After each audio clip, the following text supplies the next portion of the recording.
Federal ఆంధ్రప్రదేశ్కి స్వాగతం. ప్రపంచంలోనే అత్యధిక యువత జనాభా కలిగినటువంటి దేశం భారతదేశం. దాదాపు 64% యువత భారతదేశంలో ఉంది. ఈ యువత అంతా ఇప్పుడు బొద్దింకలుగా మారారు. కేంద్ర ప్రభుత్వం అనుసరిస్తున్నటువంటి విధానాల మీద గలమెత్తున్నారు, ప్రశ్నిస్తున్నారు, నిలదీస్తున్నారు. వీళ్ళకి దేశవ్యాప్తంగా మద్దతు పెరుగుతోంది. పోలీసులు వీళ్ళ మీద వ్యవహరించినటువంటి తీరు పట్ల సానుభూతి బాగా పెరుగుతోంది. యువత తల్లిదండ్రులు వాళ్ళు చేస్తున్నటువంటి ఉద్యమానికి భారీగా మద్దతు పెరుగుతోంది. బాలీవుడ్ ప్రముఖుల నుంచి మద్దతు పెరుగుతోంది. లాయర్లు, విద్యా ప్రముఖులు, విపక్షాలు, ఇండియా కూటమి, ఇలా అనేక రాజకీయ పక్షాల నుంచి కూడా భారీగా మద్దతు పెరుగుతోంది.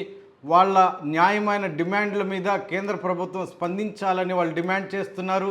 అన్నా హజారే లాంటి వ్యక్తులు కూడా స్పందించారు, ప్రధానికి లేఖ రాశారు. వీళ్ళ డిమాండ్ల పైన స్పందించాలని ఆయన కోరారు. మొత్తం మీద కేంద్ర ప్రభుత్వం మీద అయితే భారీగా ఒత్తిడి తెచ్చే ప్రయత్నం జరుగుతోంది. మరి కేంద్ర ప్రభుత్వం దీని మీద ఎలా స్పందిస్తుందో అన్నది ఇక్కడ కీలకమైన ప్రశ్నగా మారింది. ఈ ఉద్యమం భారతదేశ వ్యాప్తంగా అన్ని రాష్ట్రాలకు పాకింది. అందులో భాగంగా ఆంధ్రప్రదేశ్కి కూడా పాకింది. ఇటీవల ఆంధ్రప్రదేశ్ విజయవాడ కేంద్రంగా యువత రోడ్లపైకి వచ్చి నినాదాలు చేసే ప్రయత్నం చేశారు. అయితే పోలీసులు వీళ్ళని నిలువరించే ప్రయత్నం చేశారు. అయినా కూడా యువత ఆగలేదు. అయితే ప్రభుత్వ పెద్దలు, ముఖ్యమంత్రి నారా చంద్రబాబు నాయుడు, ఉప ముఖ్యమంత్రి పవన్ కళ్యాణ్, కీలకమైనటువంటి మంత్రిగా ఉన్నటువంటి నారా లోకేష్ దీనిపైన ఎలాంటి స్పందించలేదు. ప్రతిపక్ష నేతగా ఉన్నటువంటి జగన్ కూడా దీని మీద స్పందించలేదు. గతంలో బొద్దింకనవుతాను అని చెప్పినటువంటి జగన్ ఇప్పుడు ఎందుకు ప్రశ్నించలేదు అన్న ప్రశ్నలు అయితే తెరపైకి వస్తున్నాయి. మొత్తం మీద ఆంధ్రప్రదేశ్లో కూడా త్వరలో జంజీ ఉద్యమం భారీగా జరిగే అవకాశం ఉంది. ప్రభుత్వం దీనిని ఎదుర్కొంటుందా, ఎలా ఎదుర్కొంటుంది, యువతకి ఎలాంటి సమాధానం చెప్తుంది, ఎలా సముదాయిస్తుంది అన్నవి ఇక్కడ కీలకమైనటువంటి అంశాలుగా మారాయి.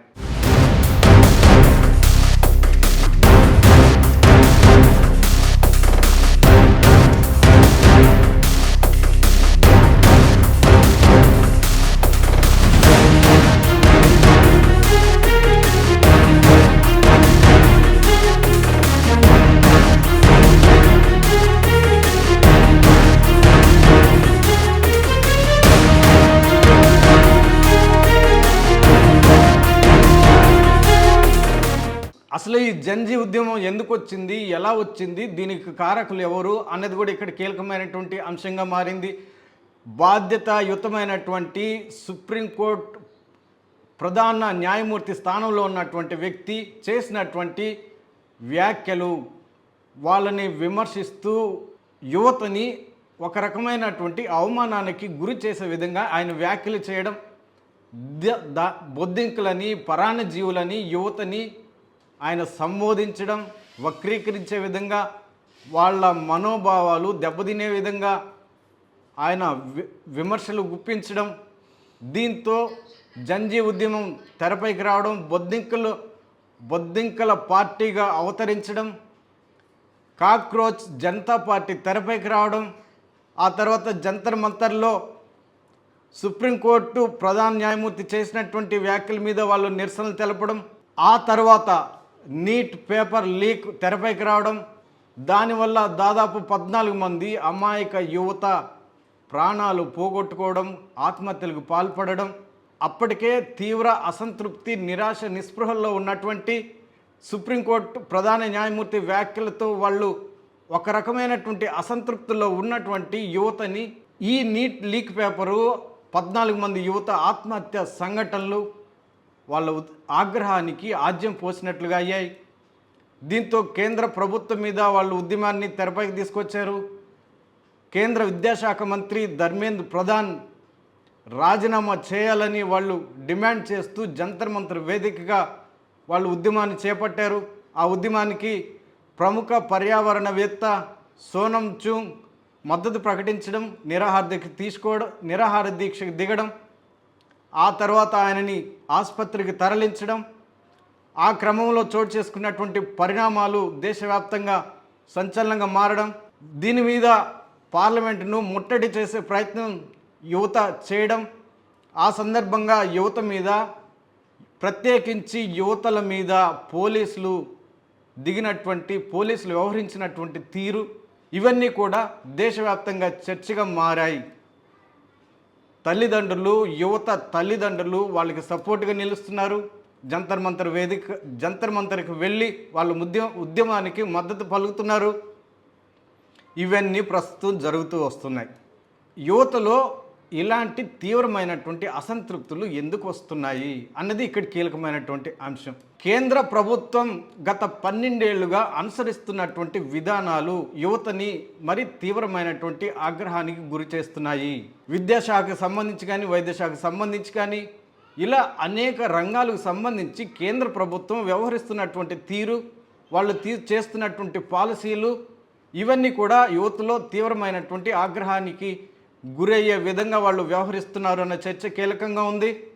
మరోవైపు లక్షల రూపాయలు ఖర్చు పెట్టి చదువులు పూర్తి చేసుకుని బయటకు వచ్చిన తర్వాత వాళ్ళకి ఉద్యోగ కల్పన లేకపోవడం, ప్రభుత్వ ఉద్యోగాలు లేకపోవడము, మరోవైపు ప్రైవేటు ఉద్యోగ కల్పన కూడా సరిగా లేకపోవడము, కొత్త కంపెనీలు భారతదేశానికి రాకపోవడము, వాళ్ళు చదువుకుంటున్నటువంటి చదువులకి చేస్తున్నటువంటి ఉద్యోగాలకి పొంతం లేకపోవడము, నైపుణ్యాభివృద్ధి సరిగా లేకపోవడం, దాని మీద కేంద్ర ప్రభుత్వం దృష్టి సారించకపోవడము ప్రధానంగా యువతకి ఆగ్రహానికి గురి చేశాయి అన్న కీలకమైన చర్చ కూడా ఉంది.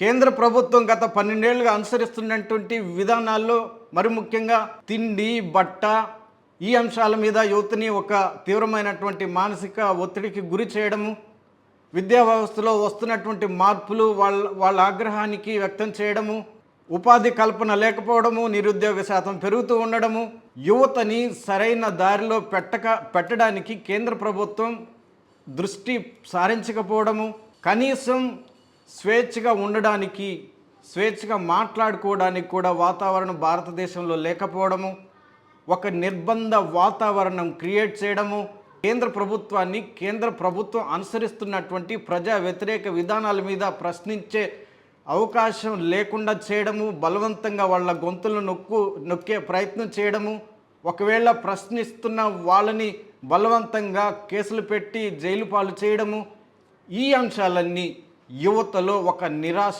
నిస్పృహలకు గురి చేయడము, తీవ్ర ఆగ్రహానికి గురి చేశాయి.